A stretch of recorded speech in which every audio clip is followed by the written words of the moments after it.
Hi, this is Alexandra from Asimona's Art and Orchid channel, and this is the Orchid Stories. In this series, I'm not gonna share with you any growing tips or how to care about orchids, or specifically phalaenopsis orchids, because there's plenty of those videos, honestly. But I'm gonna share with you my mistakes, things that happened under my care, sick plants that I received from nurseries, stories about some specific orchids, and plans what I'm gonna do with them, and later some updates. Today, barely alive Jungho Cherry SYK phalaenopsis. I received her in autumn 2021. I bought her online from the nursery that was closing, and plants were discounted. At first, I noticed there was something wrong with her. She, except being too big for her pot, had some dark spots on her stem. And also she was growing something that looked like flower spike or basil keiki. Honestly, during first few weeks, you rarely can see the difference between those two. But I was too ambitious and I damaged it because I thought it was stuck between the leaves. Quickly after, she lost her bottom leaf, then after some time she lost her top leaf.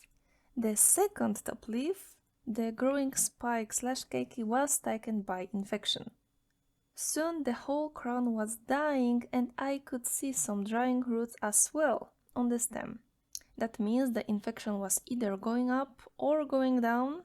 I'm pretty sure it started somewhere in the middle, but I can just guess. I decided I had to do something and I did a bunch of different things. Spraying stem and crown with hydrogen peroxide 3%.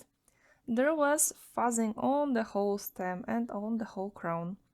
Covering stem with cinnamon, and last, besides spraying whole plant with fungicide, I covered the damaged crown with high concentrated fungicide.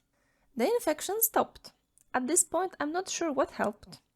In the result, the whole plant had very damaged, non-existent crown and only 2 leaves. Roots were still healthy. I placed her under my grow lamps, and since autumn 2022 she remained in this state.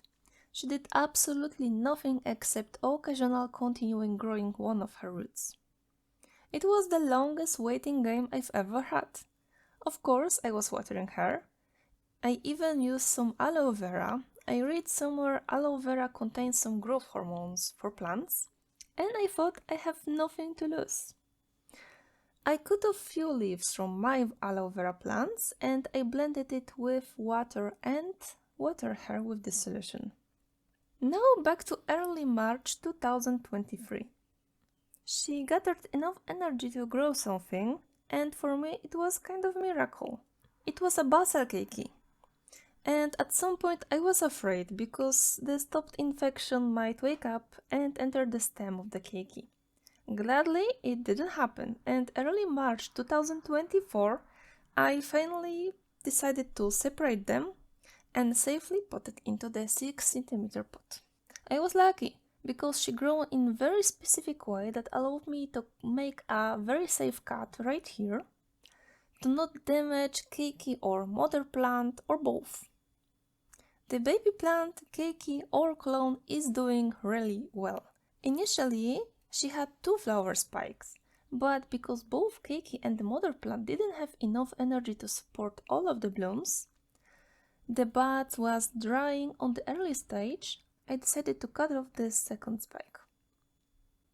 Overall, she gave me 2 flowers, but honestly, she really took her time to bloom.